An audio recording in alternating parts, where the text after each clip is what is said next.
Story 1. It may not be worth debating, but encourage them to explain their views instead of pushing your point. Story 2. Debating one-on-one is fruitless. If it is a true debate, both parties fully believe in their positions and have an audience to convince.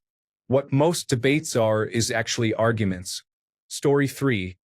Rather than telling someone they are being illogical, ask them to explain their logic and do your best to follow it, asking more questions as you go. This approach forces them to work through their own reasoning, making them discover and confront their fallacies, which becomes harder for them to dismiss. You may not win any arguments, but the goal is to plant a small idea that remains with them, causing annoyance and prompting continued reflection long after the initial conversation. Story 4. You ask them what it would take for them to change their mind. If they say nothing, stop trying to engage in a futile debate. Story 5. Usually it's a bad idea. Even if it's possible to change someone's mind, you have to consider that there are other ways to spend your time. But sometimes, it's just that important. Like a loved one who is at risk of seriously harming themselves and potentially others if they don't change their mind. In cases like that, you don't necessarily want to focus on creating a good argument, but rather on understanding why a person has their beliefs. For example, many people are very scared of death. They will compulsively avoid anything that reminds them of that topic, which inhibits their ability to think reasonably about various issues. There are countless possibilities, so you have to start with the individual and their specific needs. Story 6. You don't. Many people's beliefs are more like religion than science, based on faith rather than an understanding of facts. If someone says the sky is green and you point to the blue sky and they refute that evidence, what else could you possibly do to convince them? Story 7. Here is some useful advice. You don't need to convince anyone to believe what you do. Stop trying to. They can believe differently or they can be wrong. That's not your problem. Enjoy your peace. I'm at the point in my life that if you told me 2 + 2 = 6, I would just say, good job, buddy, and keep moving. Story 8. How does that expression go? Don't argue with an idiot. They will bring you down to their level and overwhelm you with experience. Story 9. You stop. What information could you uncover that would make you change your mind on this topic?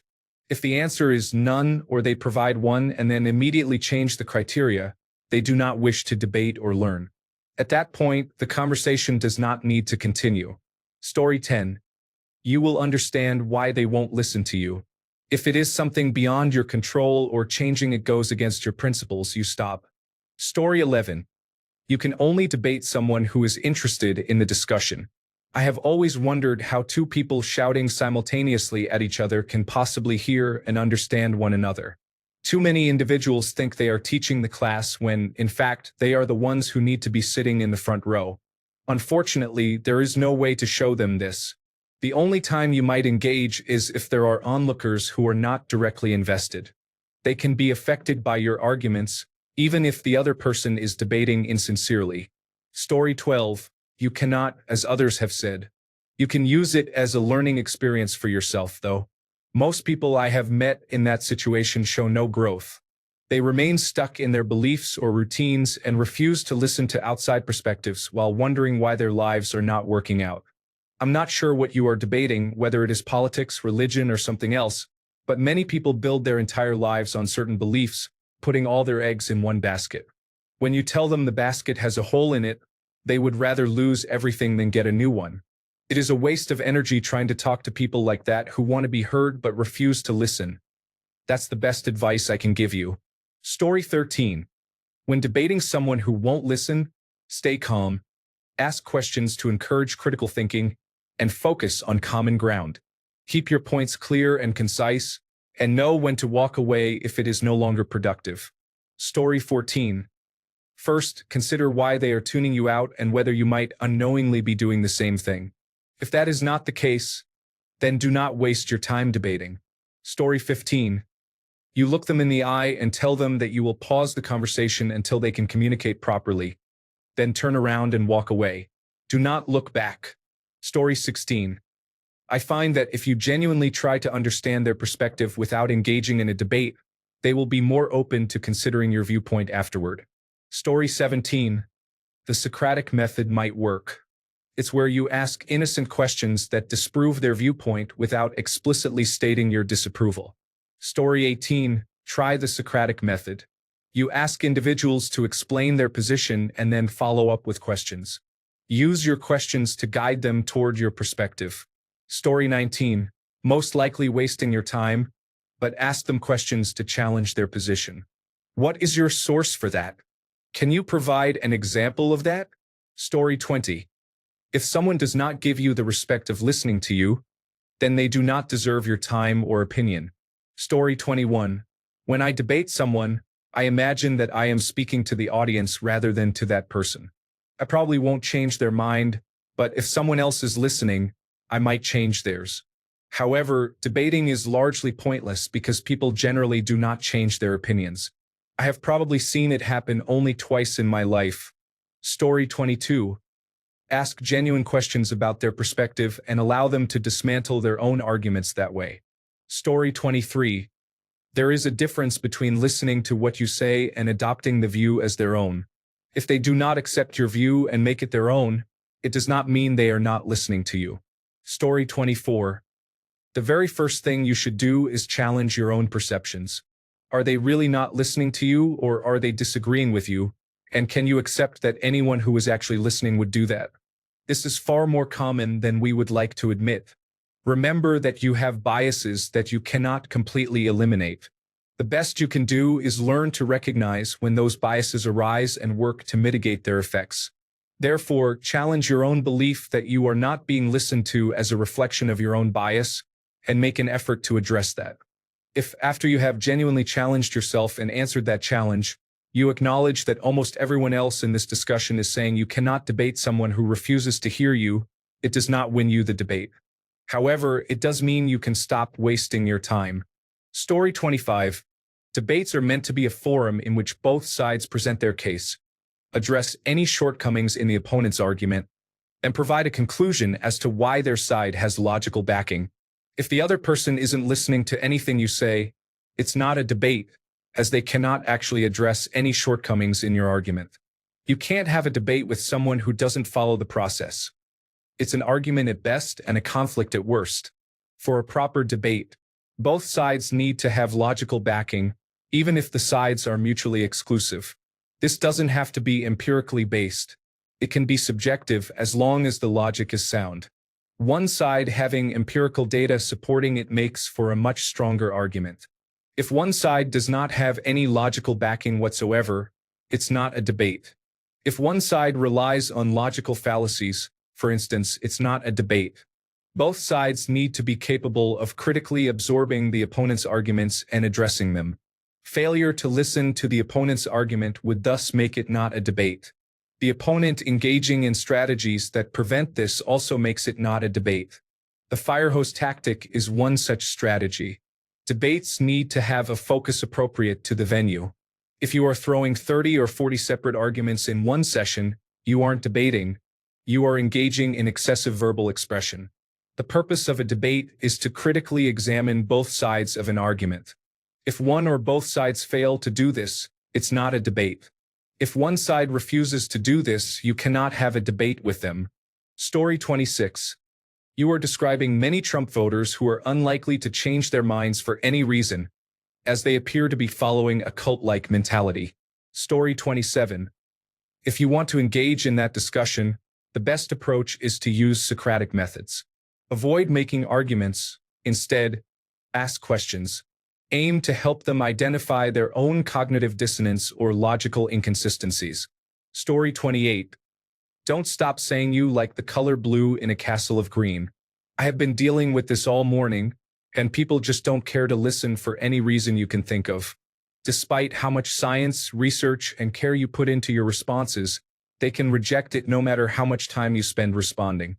I learned this a long time ago, but I still trip up sometimes. Story 29. The same way you would consider talking to someone who is busy listening to their own music and wearing a noise-canceling headset. You don't bother. Story 30. You don't. When you're debating, you have to listen and understand the other person's points. Then, when you reply, you counter the points made by the other person. If one of you is not listening to the other's point for the purpose of countering, a debate is not truly happening. In these types of situations, it's usually best to walk away and end the debate to avoid wasting time. In most cases, it is not even worth mentioning that they are ignoring or not listening to your points. Story 31. After 30 years of attempting with my father, I've come to realize that you can't. Story 32. You don't. If you really want to engage them and it's a public forum like Reddit, then use it to reach the audience. Story 33. I don't. There comes a point where you have to realize that neither of you will change your views, so it is no longer worth the effort to continue. Story 34. Just avoid it. It is frustrating and will not lead to either of you convincing the other. They will not be persuaded because they do not listen, and you will not be convinced because you are annoyed with them for not listening. Story 35. You really cannot. If people are not listening, they are not going to receive any input from you. That means you cannot change their minds because they are still operating on whatever knowledge and thinking they had before. Story 36. If you are on a stage debating someone, their role is not to listen to what you have to say. If you are in person trying to convince someone, the only positive outcome from that situation is if they know something you do not or have a perspective or values you have never considered. It seems you are trying to convince individuals that they are wrong, which is unproductive. It is merely a waste of time. What would you tell the other person if they asked you the same question? Story 37. I recommend reading Unfollow by Megan Phelps Rogers. She is the daughter of the founder of the Westboro Baptist Church. Despite being the public face of such a controversial organization, she was convinced to turn her back on it. I also believe she has a podcast on the topic. Story 38. You don't need to debate anymore in general. Debating is about proving you are right. Instead, have discussions to discover what is right. Discussions are what we are missing in life. Story 39. You don't. There's no debate. It's just you giving them facts and them not listening. If they are like that with most topics, then I would stop speaking to them. It's not worth the trouble. Story 40. You walk away. You will never be able to control what other people think, say, or do. You are only responsible for yourself. Story 41. We need to be clear about the purpose of debate. You need an audience. Without one, there is no point. A proper debate is not held to change the opposition's point of view. It provides the opportunity to convince the undecided audience by presenting your argument. Story 42. The only reason to do this is to show others your point and the weaknesses of the person you are conversing with. Make sure you both allow and demand they explain their own position and then point out the issues and faults in it. State and explain your position and provide them the chance to challenge it. If they are doing this in bad faith, clearly state so. If it's just you and them, do not engage. If it's an important moral issue to you, disengage. Story 43. First, speak loudly. If the other party still does not listen, continue to raise your voice until you get their attention. Do not hesitate to use body language and make noise to emphasize your seriousness. If this still does not work, consider using physical force to ensure the other party pays attention. Story 44. Are they not listening or not agreeing?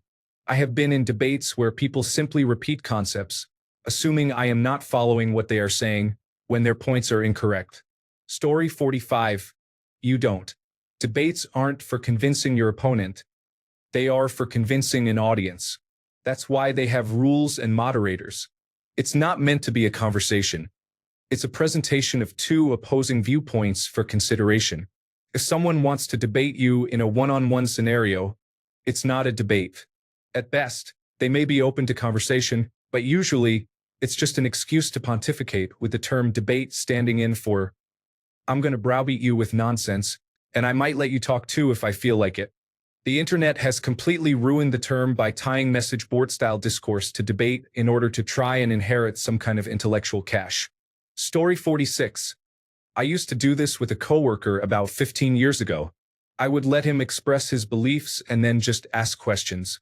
I strongly disagreed with everything he believed, so I would attempt to ask questions that would lead him to logical dead ends or paths that would cause him to refute his own points. It never mattered where that line of questioning took us or what I got him to say or admit. or even if he would acknowledge that his original point might be flawed, he would never abandon his beliefs. He always had some excuse to dismiss whatever we had been discussing and reassert himself firmly where he had started. He was the last person I ever bothered doing this with. As others have said, it's not worth the effort. Story 47. Never argue with unwise individuals. They will lower you to their level and then outsmart you with experience. Story 48. I remember reading a post where someone said they pretended to agree with their coworkers and then slowly began to chip away at their support from the inside. Story 49. You cannot debate someone who is not interested in debating. Debates require 2 or more willing participants.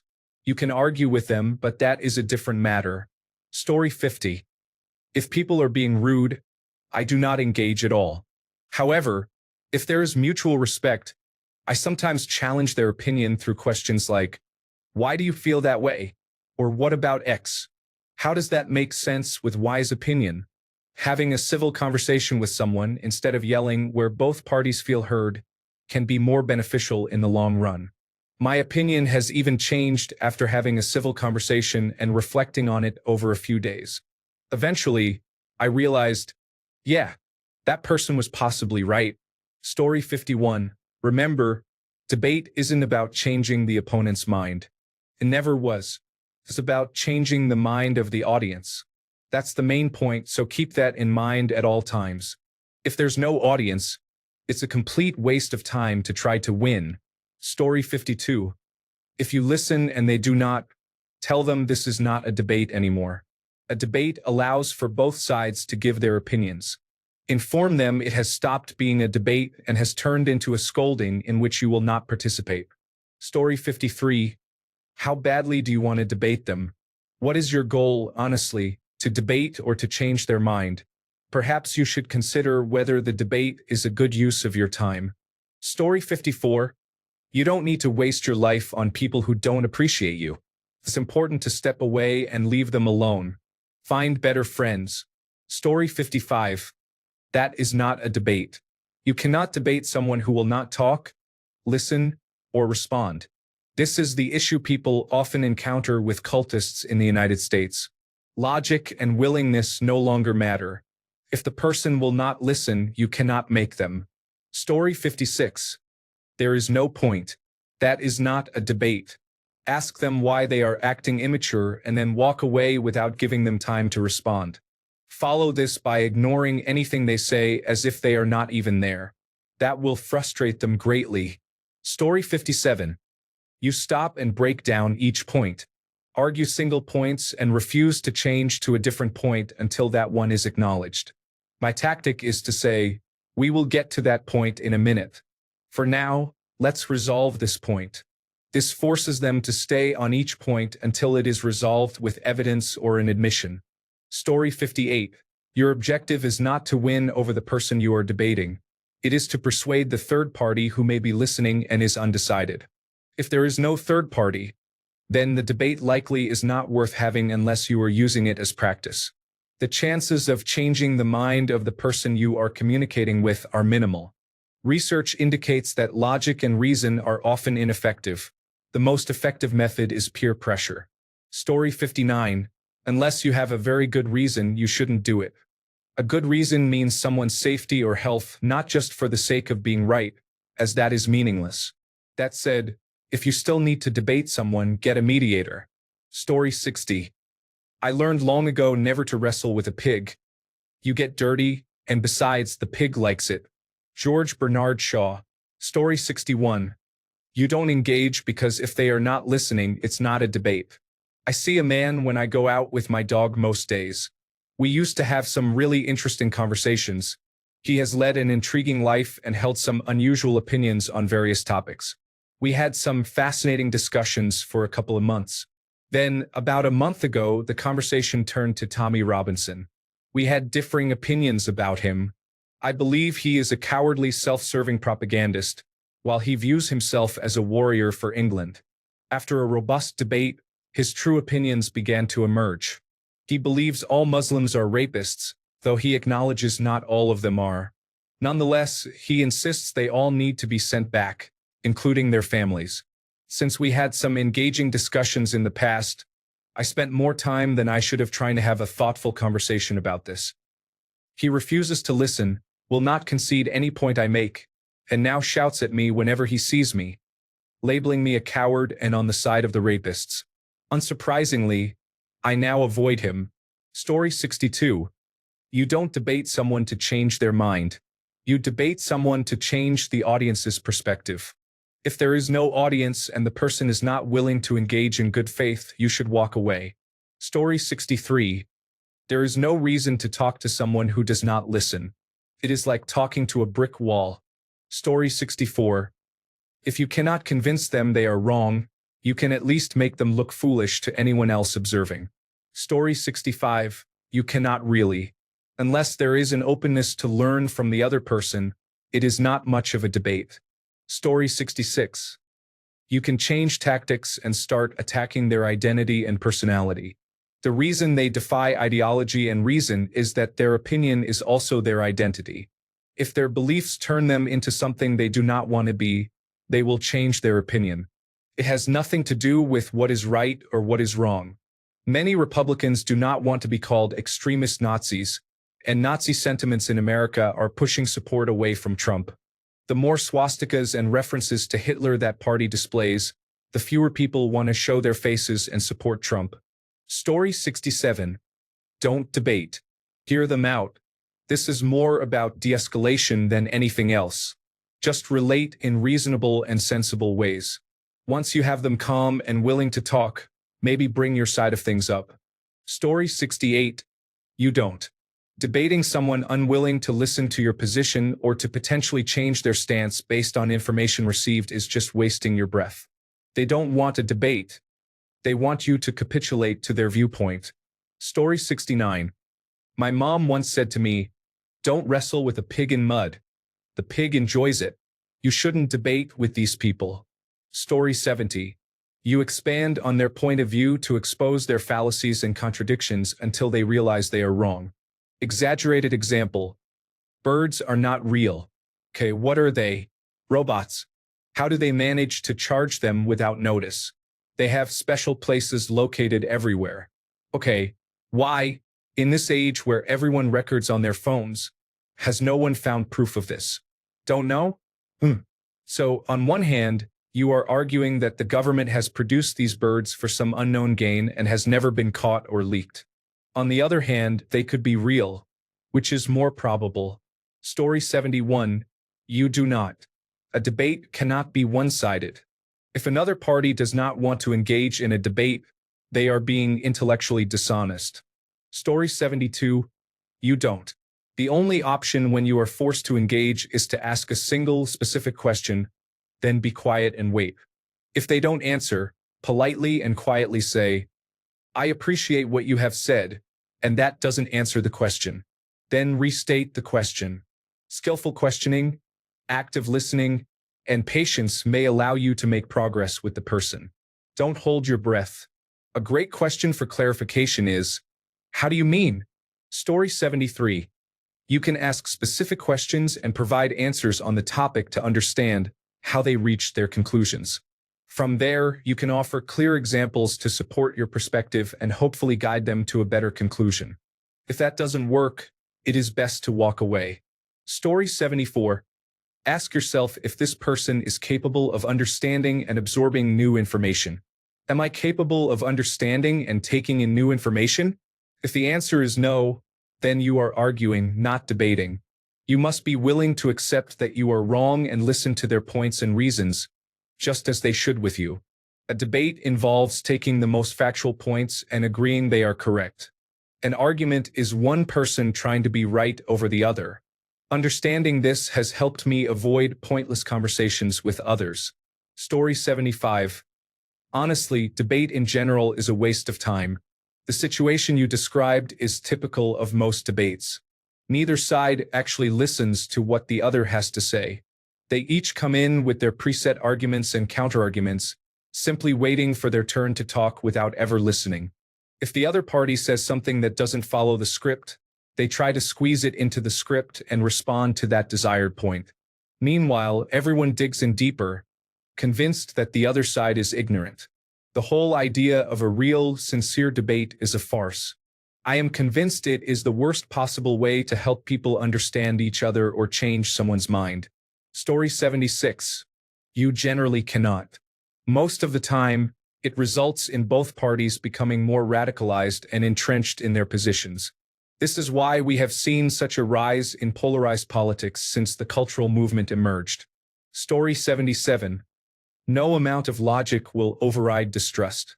If you do not trust the person or their sources, logic, well-researched facts, or even conducting the experiment yourself will not change your mind. If the other person is distrustful of you, you will not convince them. Sadly, the last major time a population realized how wrong they were was with Germany and their allies post-World War II. It took extreme measures, often using the same methods that radicalized them in the first place, sometimes at gunpoint, to get the people to accept responsibility and feel remorse for their actions. In smaller-scale conversations, it usually takes person-to-person interaction, where mutual trust is established before you can influence minds. This cannot be done on the internet. It requires a lengthy process of personal interaction. Story 78. My advice would be to walk away, but if you don't want to do that, you should joke about them and say sarcastic things. Humor always works well, and when the opponent is embarrassed, you benefit, especially if they argue poorly themselves. Story 79. You cannot engage in such discussions. It is unproductive. I choose not to debate with my husband on certain topics because it is frustrating and without purpose. Story 80. You don't. If the person is important to you, that is an even better reason to walk away. They can have their opinions without hurting you.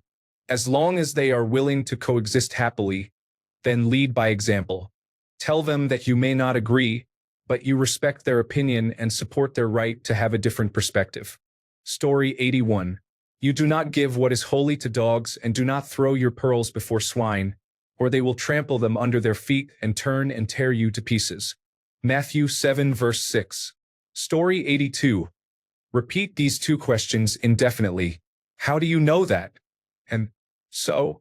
These questions are effective in various situations, particularly when addressing missionaries at your door or sitting next to you on an airplane. Story 83.